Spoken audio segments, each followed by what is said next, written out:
Vamos orar. Pai, eu não sou melhor do que os meus irmãos por estar aqui, Senhor. E como igreja nós pedimos ao Senhor que o Senhor nos encha com tamanho amor que vem do teu coração, para que essa fala, essa palavra, ela seja realidade, verdade, sincera, profunda, Senhor, e impactante no mundo. Isso não pode ser feito num impulso humano, Senhor. E nós temos ainda que queiramos, Deus, ser dessa forma, a tua semelhança. Muitos obstáculos, ó Deus, desde a antiguidade até hoje se apresentam ao homem, Senhor. Que o Senhor nos permita vencer todos eles no poder de Jesus e triunfar, Senhor, ainda nessa terra, através, ó Deus, de um testemunho que glorifique o teu nome, em nome de Jesus. Amém. Muito bem, esse vídeo é um vídeo bem forte, né? Eu já assisti ele várias vezes. Foi uma irmã da igreja que postou um dia um dos grupos da liderança e eu confesso que eu fiquei muito impactado. E cada vez que eu assisto, parece que tem alguma parte dele que me quebra um pouco mais. E isso tem me confrontado, tem sido sim muito questionador diante de algumas posturas minhas como crente, alguns entendimentos e conceitos que às vezes acaba construindo de uma forma dentro da igreja. E esse vídeo ele fala de um contexto da igreja hoje sendo não mais uma igreja que impacta o mundo, mas uma igreja que acaba se mundanizando com o passar do tempo, uma igreja que acaba esquecendo as suas essências e se envolvendo demais em entretenimento e esquecendo aquela paixão, aquele importar-se com o outro, aquela agonia que vem do coração de Deus por causa do perdido, por causa das dores daqueles que estão sofrendo. E eu vou pegar uma carona nesse vídeo do David Wilkerson e fazer um paralelo aqui com a palavra de Deus e colocando algumas questões para que a gente medite na palavra de Deus. E eu quero que você, junto comigo, abra em Atos, no capítulo 2, onde fala do princípio da igreja.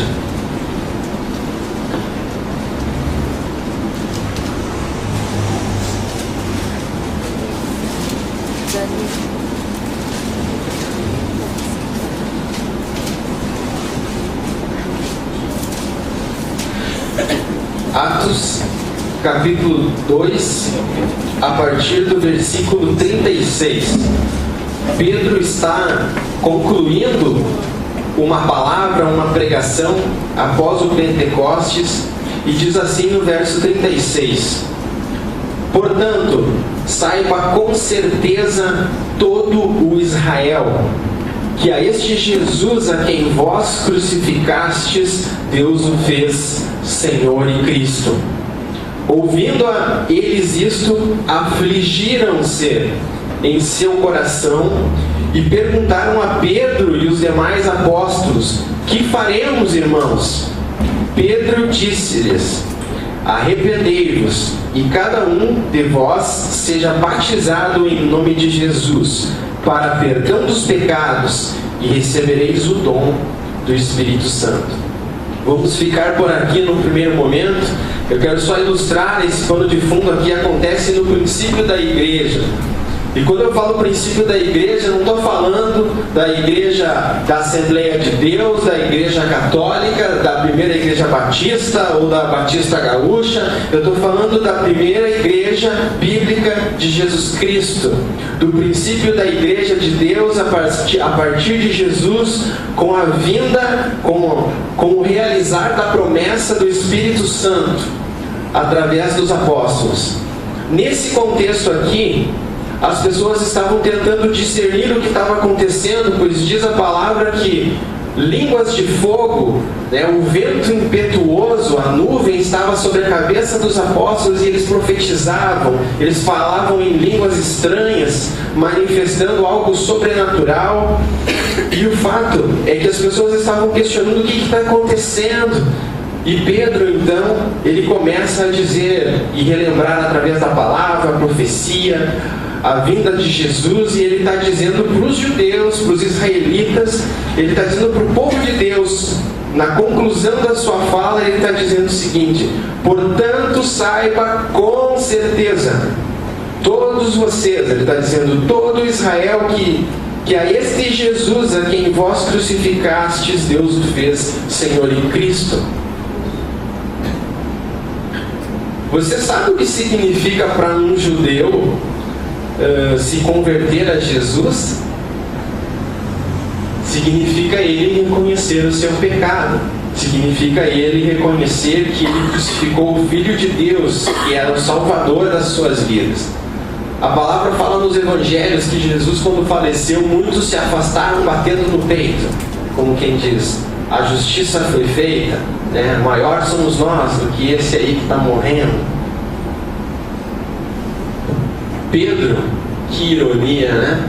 Pedro, que havia negado a Cristo 3 vezes há bem pouco tempo, por causa da sua condição humana, fálica, falida, embora a vontade dele não fosse negar, ele não conseguiu não negar Cristo porque ele ainda não tinha o dom do Espírito Santo.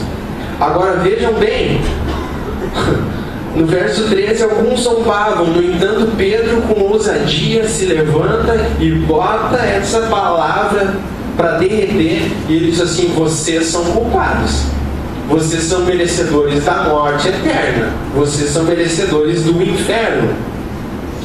E o interessante é que esse texto, o vídeo que nós vimos agora, ele fala de uma igreja ou de um povo contemporâneo, as nossas igrejas, seja ela A, B, C ou D, numa era mimada, onde ninguém mais quer ouvir o que é a verdade. Ninguém quer ser exortado.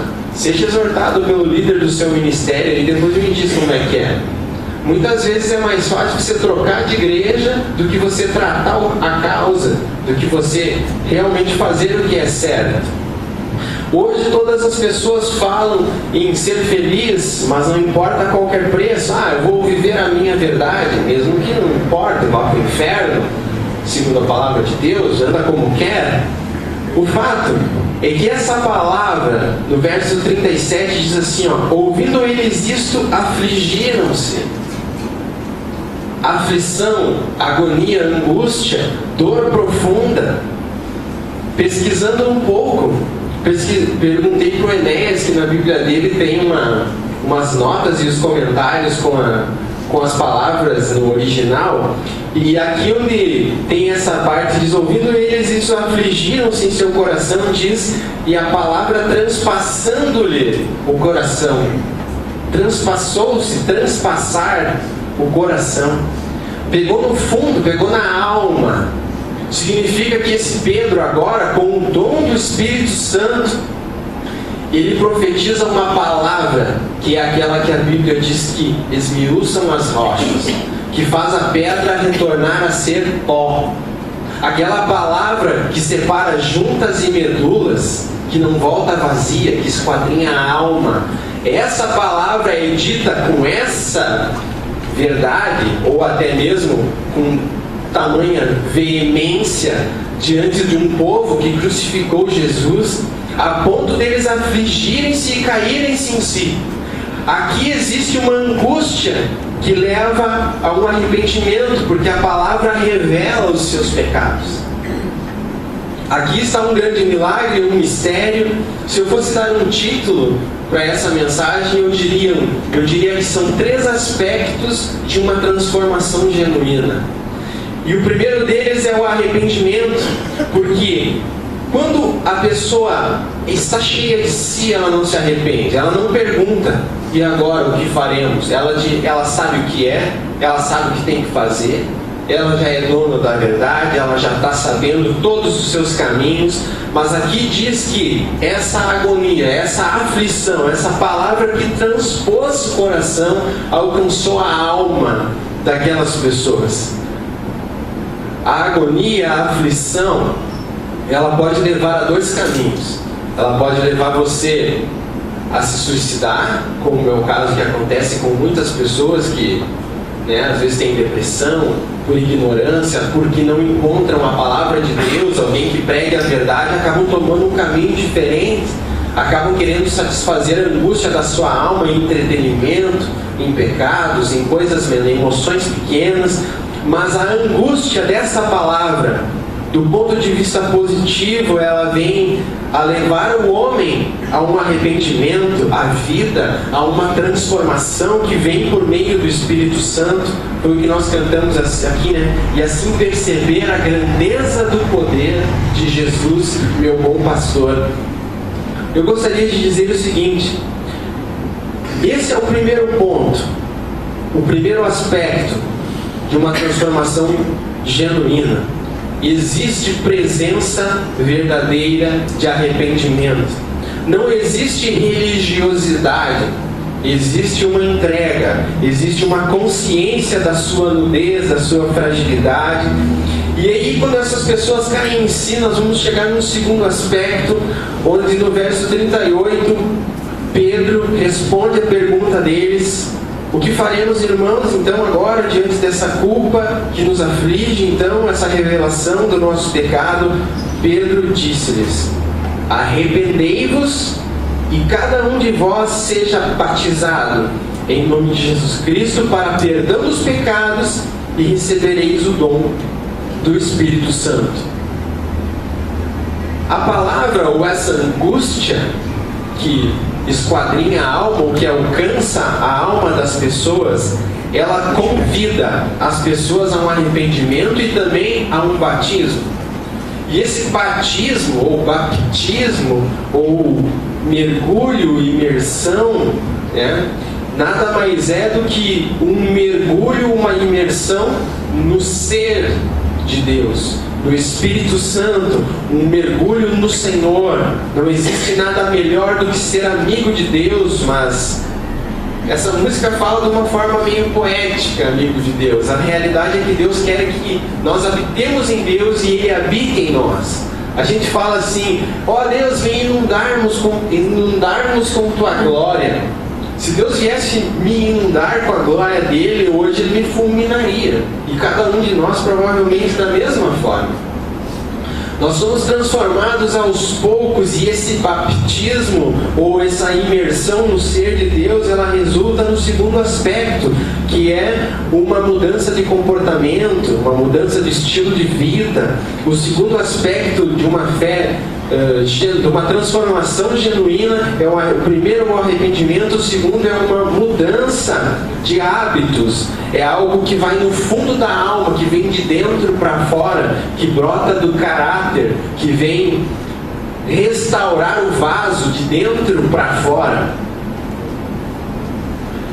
Não pense, amados, que nessa fase nós lemos, se nós formos seguir lendo esse texto, é como um quadro pintado de uma forma bela, porque de fato aqui fala que a igreja tinha tudo em comum, se dedicavam à oração, eles iam cativando a simpatia das pessoas, triunfando e louvando a Deus no pátio do templo, perseverando todos os dias.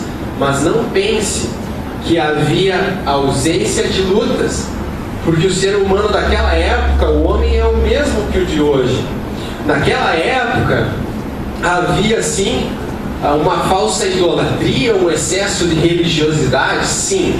Mas hoje em dia os altares de Baal, eles são outros. Eles são a TV a cabo que entra e tem um altar na mesa da nossa sala.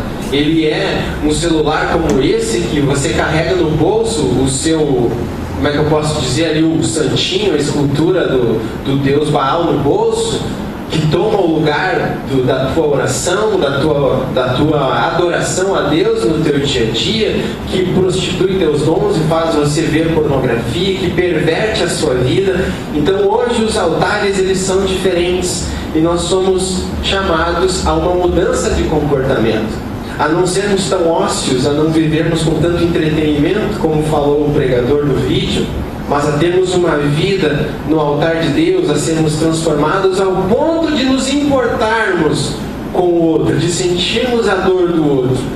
Tem duas coisas as quais Deus tem me pego, e eu tenho orado, não só pela minha vida, mas pela igreja, para que Ele conceda uma porção maior do amor dele no meu coração, nas nossas vidas, E o segundo é para que, conforme Paulo tem orado, fala nos Filipenses, né, ele orou pedindo a Deus para que os crentes tivessem os olhos espirituais a ponto de discernirem as coisas excelentes, que são celestiais, para que a gente possa ir olhar através do véu e não só espiar, mas que a gente tenha os nossos olhos na eternidade, porque daí isso aqui não vai ter um poder tão grande de me prender.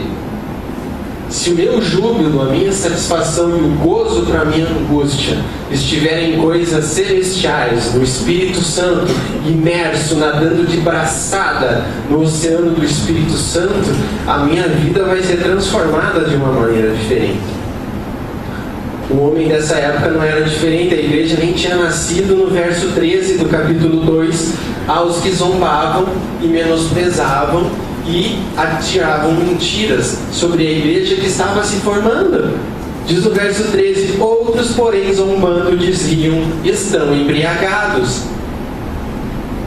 As pessoas não falam assim, a irmã ali, a mãe da Priscila testemunhou aqui agora, que bênção, a gente olha para o crente como um ET. O cara com a Bíblia embaixo do braço, o que está pensando, né? Eu não era diferente, eu também tinha meus preconceitos contra os crentes. Hoje estou eu aqui, carrego a minha Bíblia, só não estou usando gravata. E mais ou menos esse estilo que eu achava que tinha que ser o crente. O fato é que aqui, no princípio da igreja, já haviam lutas. No capítulo 2, 3 à frente, ali no capítulo 5, já vem a tentativa de prostituir, de perverter o dom da oferta, através de Ananias e Safira.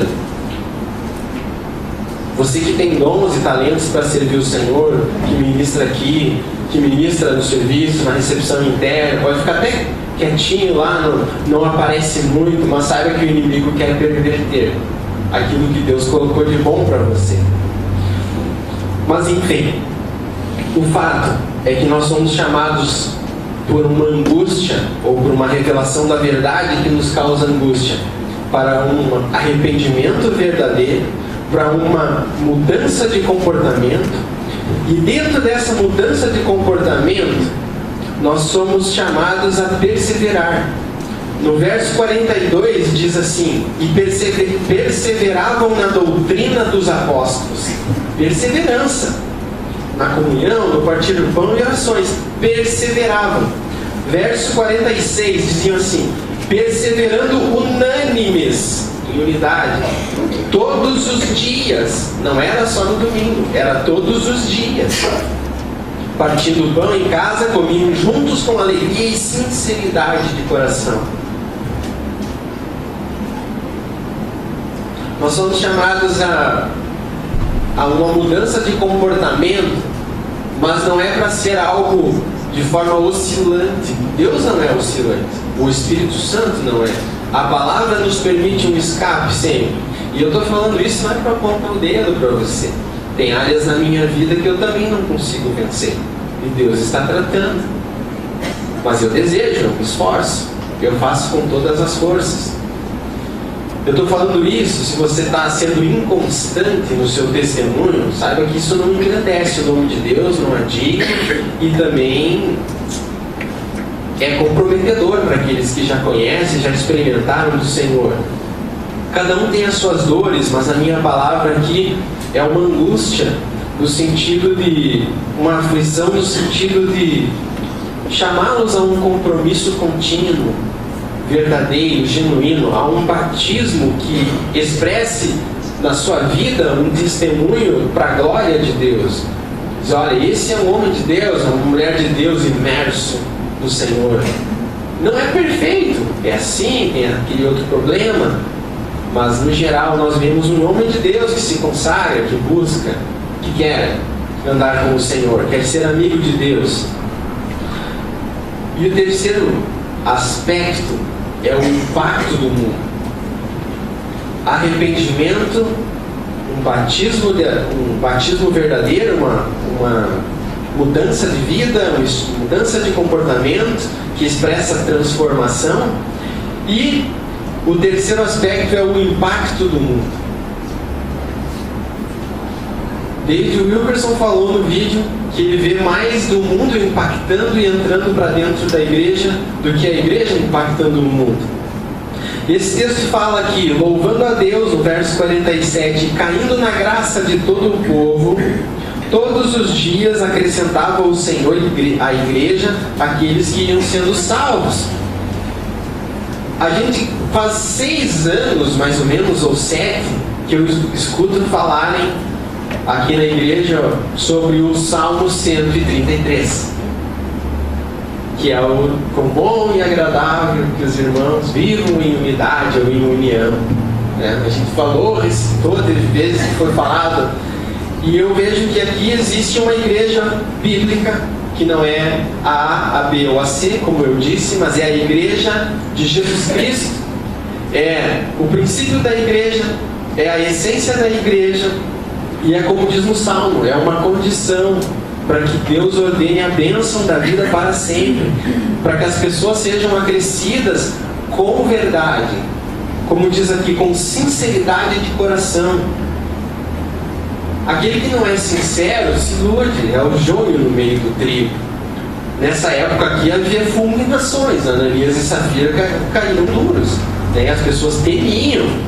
Conhecer o Senhor e temer a Deus não significa estar aterrorizado por causa de Deus, não significa ter intimidade com o Senhor e servi-lo com gratidão, porque você sabe quem é que você pertence, quem é o seu Deus, o seu Senhor.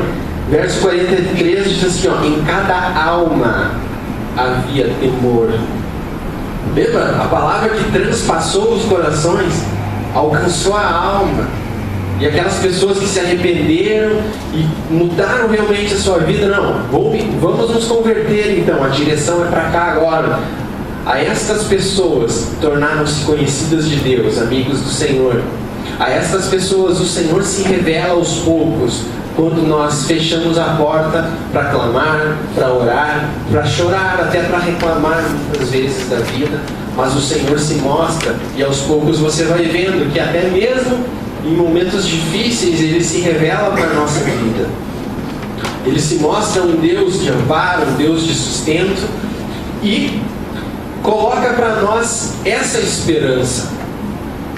A angústia de Deus, que Deus promove no nosso coração, ela é sempre com o intuito de dar esperança, atrair para a esperança.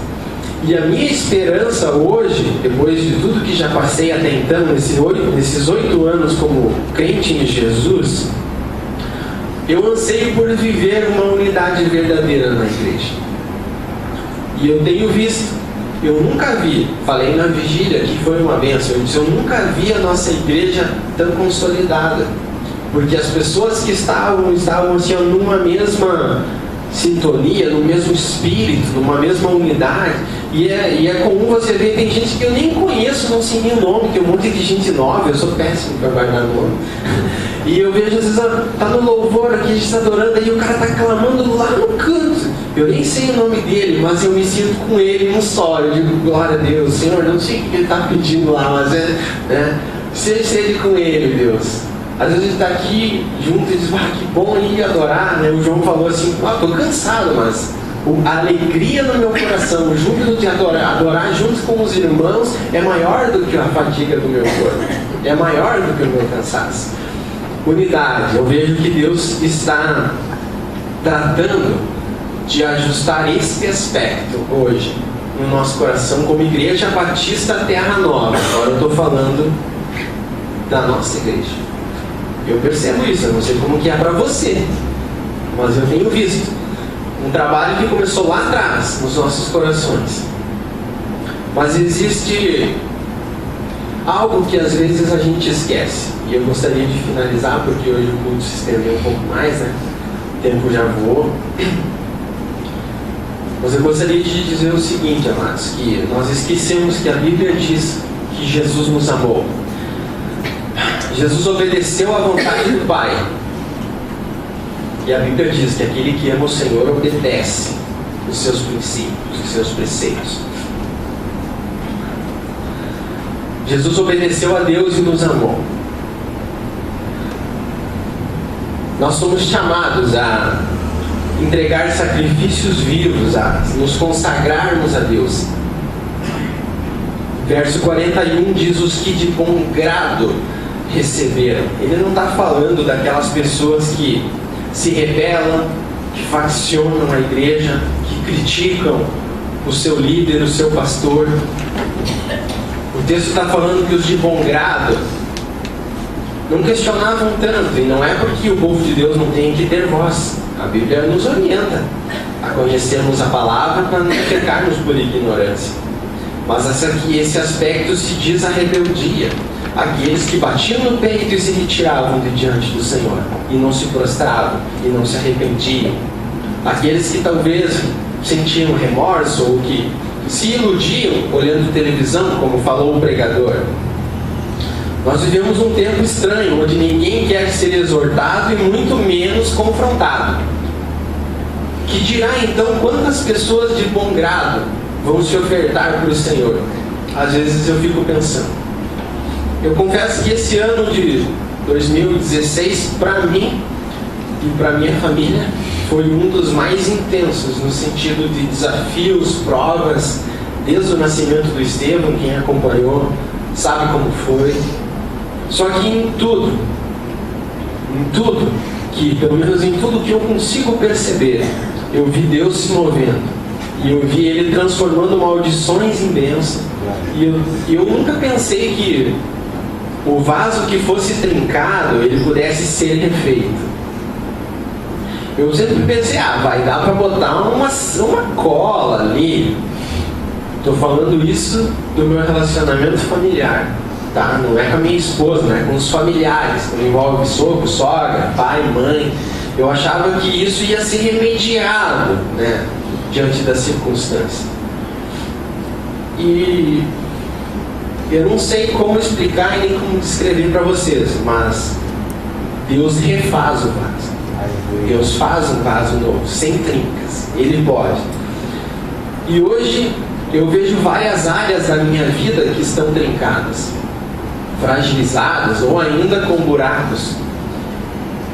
Mas eu, de bom grado, decidi parar de resistir em algumas coisas.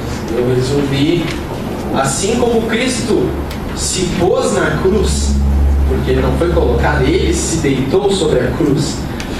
Eu estou me colocando como vaso na roda do oleiro de Deus. E essa roda, às vezes ela roda e é com lágrimas mesmo que a mão celestial do oleiro, ela vai tirando os excessos e preenchendo as faltas. Tem rodas que são como esse ano de 2016, dolorida. E tem rodas que são bálsamo. Eu posso dizer que eu passei o ano de 2016 com o ajuste da tirada do excesso do barro e o preenchimento da falta, mas ao mesmo tempo debaixo do bálsamo. Eu me sinto exatamente assim. Tamanho o amor de Deus pela minha vida, porque Ele sabe que eu não aguento muita pressão. E eu quero, nesse momento, para encerrar, convidar você que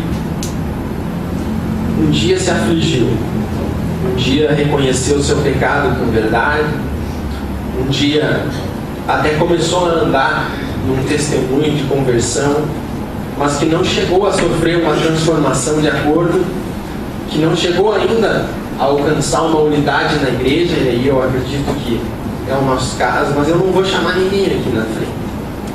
Eu quero que você aí faça o seu compromisso com o Senhor, no seu coração, no seu banco, porque Ele sabe da sinceridade que há em você. Não sei se podemos ter uma ministração, Lucas. Gostaria que você orasse a Deus. Você olhasse para dentro de você, porque o chamado aqui não é para que você se culpe, se martirize. Entenda que Cristo já pagou o preço dos nossos pecados. Mas é possível ainda nessa terra experimentar algo maior, sobrenatural. Eu desejo ver a cidade sendo impactada por um povo, como nós cantamos aqui. Quem é esse povo? Gente única na terra. Eu desejo isso. Eu desejo poder ser essa gente única. Eu desejo poder servir a Deus com aquilo que eu puder ofertar de melhor para Ele. Eu não sei o que você tem para colocar no altar do Senhor. Talvez sejam dores, talvez sejam reclamações, talvez seja um arrependimento que a palavra tenha transpassado o teu coração.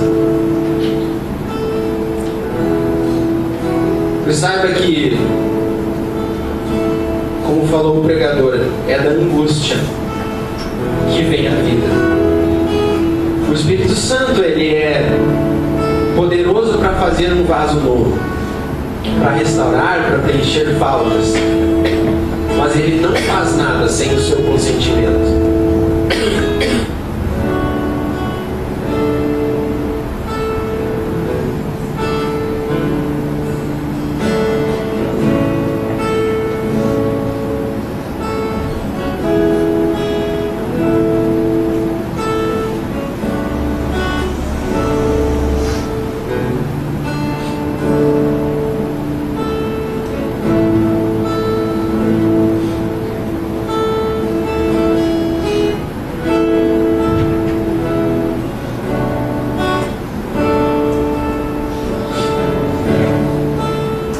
Você hoje entende que precisa voltar para os caminhos do Senhor, ou que você ainda não conhece Jesus, mas deseja entregar a sua vida para Ele, então faça um compromisso real aí com Ele. Se é a primeira vez que você está entregando a vida para Cristo, nos procure no final do culto para que a gente possa te instruir de alguma forma. Mas eu não quero hoje expor ninguém, eu quero convidá-los de dentro. É a igreja de Jesus, para ser uma igreja dentro desses padrões bíblicos aqui, dos quais nós pecamos em tantas partes. Vamos orar. Senhor, Deus e Pai, em nome de Jesus eu quero orar com meus irmãos, como igreja. Nessa noite, Senhor, me oferta de bom grado, como tenho dito. Te agradeço, Senhor, por toda a transformação, porque foi um ano bem intenso, Deus, onde o Senhor esquadrinhou minha alma, mas onde o Senhor usou poderosamente irmãos, profissionais, pastores, onde o Senhor tem, ainda que na dor, Senhor, alcançado o coração e se movendo nos meus familiares, onde o Senhor tem nos cercado com graça e misericórdia todos os dias, onde eu estou podendo me aprofundar um pouco mais, Senhor. E ainda que com dores, Deus, exulto, porque é o melhor que me ocorre, Senhor. Te agradeço porque vejo o crescimento dos meus irmãos também. Te agradeço porque faço parte de uma igreja que quer viver uma verdade. Te agradeço porque essa igreja existe, Senhor. Está no teu coração. Eu venho pedir ao Senhor que o Senhor permita que o teu amor cresça em nós e transcenda, Senhor.